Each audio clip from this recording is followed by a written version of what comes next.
Hi everyone, my name's Sinister Skater. Welcome to the channel. Just want to make this clear off the bat because depending on what title I go with, people may be coming at this video with their pitchforks out. I'm not saying that the standard Battle Royale mode in Warzone should go away. What I'm saying is that the limited time power grab mode shouldn't be a limited time mode. It should be a permanent mode because it addresses a lot of the issues that I have with Warzone. At least make it a rotational mode like Plunder, or maybe even make the Battle Royale mode we've been playing since launch a rotational mode. Because this dog tag system they have in power grab, it's pure genius.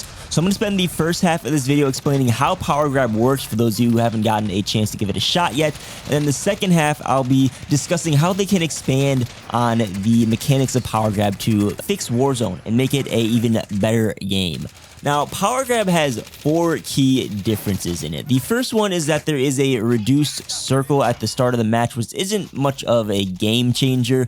The other 3 differences, though, are what I really love about this game mode. There is no loadout in this mode. You can only pick up weapons off of the ground or from heavy weapon drops. Another difference is the dog tag system, which this mode is really shaped around. The goal in this game mode is for you to pick up these tags as quickly as possible to get your power-ups on the right-hand side of the screen. I'm going to run through these power-ups real quick. Your first dog tag will reward you a UAV, which you'll want to get as quickly as possible because at this point in the game, no one will have ghosts and you'll find easy people to kill and get even more dog tags. You'll get a heavy weapon loadout, which is kind of like a loadout. You'll get 1 gold weapon, a secondary, a lethal, etc. You don't get any perks from this heavy weapon drop.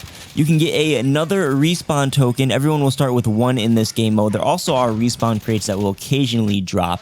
These tokens will obviously let you respawn if you die, and they can be used in a strategic way. They're actually really healthy for the mode, and we'll discuss more on that later. You can also get a cluster strike, a armor satchel, an advanced gas mask that lasts longer than the regular gas mask, a precision airstrike. You can get a specialist bonus, which will give you all perks and weapon perks in the game. And then lastly, you'll get an advanced UAV, which will also show you the ghost users on the map.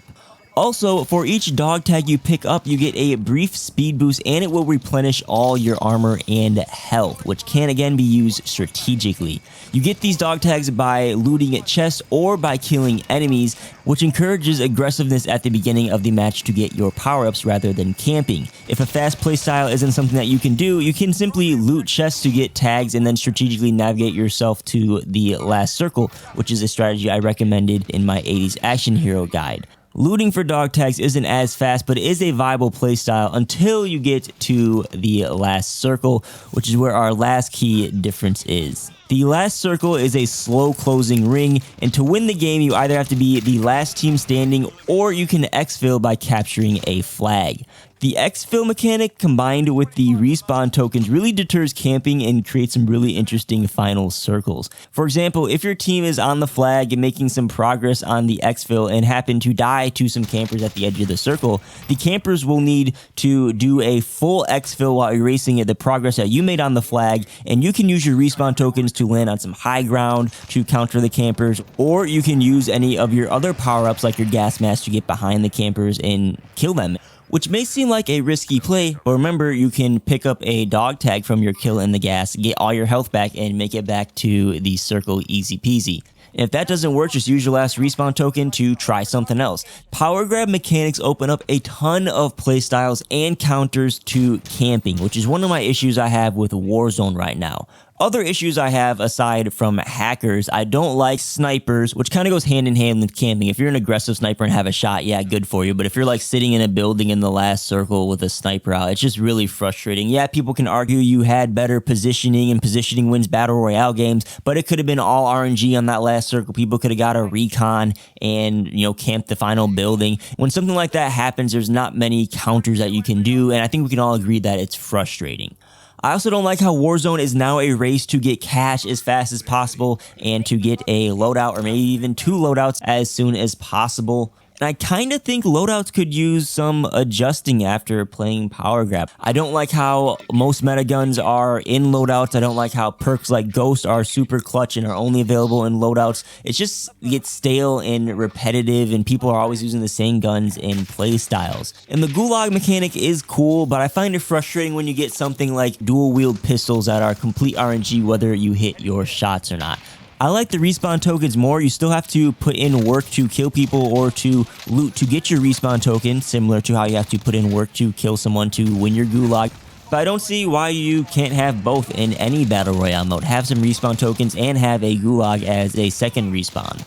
That's one of the first things I would tweak about Power Grab or bring into Battle Royale if need be. Another middle ground is the dog tags. The dog tag system alone encourages aggressive playstyle in early game. It means less camping because you have to go and confirm your dog tags, and less super long range poke battles with ARs or snipers because you'd rather go fight someone closer who you can go confirm a dog tag on. I like the health regen mechanic. I think that should be expanded on. I like the reward structures they have with the dog tags. Although I think rather than removing the loadout from the game entirely, I think they should make it a higher tier reward for the dog tag system. You can even remove perks from the loadout and keep the specialist bonus in, or space out perks as different tier rewards. Maybe you can get your first perk at tier 3 and your second perk at tier 6 rewards. Maybe your third perk or your full loadout or your specialist bonus could be at tier 8 or tier 9. I feel like this would make a fairer early game. Everyone would have access to the same ground loot. People can still race for their loadout if they want to, but you will need to get kills. It would be more of a high risk, high reward ordeal rather than landing somewhere with a lot of cash or landing on a scavenger. The dog tag system still allows tryhards to be super aggressive and pop off, but it makes the game just more accessible and less frustrating for everyone else, especially casual players, especially if they add respawn tokens in addition to the gulag or get rid of the gulag, whatever they decide to do. I also want to reiterate that this would make players less reliant on perks, which I know the devs have come out and said is an issue that they're looking to address, because most of the player base uses Ghost and probably Amped and probably EOD as their perk loadout and don't really consider anything else, which is boring. There's other stuff to use in the game. I think this is a great way to address it. Transitioning the loadout from the buy station to a dog tag reward opens up the buy station for other rewards that people don't buy as much. You can get more UAVs in the air, which means less camping. People can be more aggressive. It'll speed up the pace of Warzone. You can opt for more self-reses or more gas masks or whatever utility you want to get from the buy station. The buy station would become a utility machine rather than a hotspot for loadouts in a place people can camp early game, because people are probably going to travel there to purchase their loadout. Everything we've discussed in this video has to do with pace, and this is the last thing I want to discuss in this video before I let you go. In Warzone right now, all the games have a slower start while everyone's looking for cash, and the ending can be variable when it comes to pace. It can be fast-paced, it could be a camp fest, it could be a long-range poke fight. Rebirth has very similar pacing, but everyone starts off very close to each other, and you're just kind of thrown into action right off the start. It can be just as frustrating as Battle Royale on Verdansk, in my opinion. Power Grab is just variable all around, but much faster pace overall, which is largely due to the dog tags mechanics. People can just play at their own pace. If you can't tell by now, that's mostly what I enjoy about Power Grab. I think the devs should consider about keeping Power Grab, or better yet, just adding dog tags to all modes and completely redesign the Battle Royale experience. When Warzone was introduced, the cash and the gulag were unique selling points, but let's be honest, they've kind of gotten old at this point, and Warzone is in a stale state.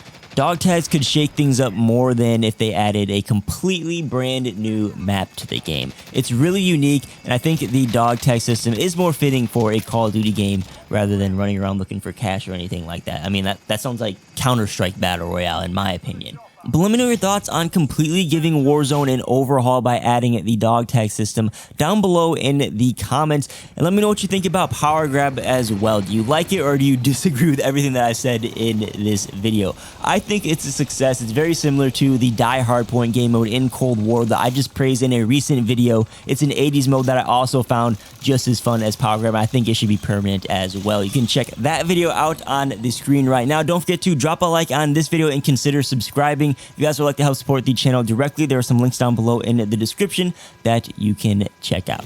My name's Sinister Skater. Peace.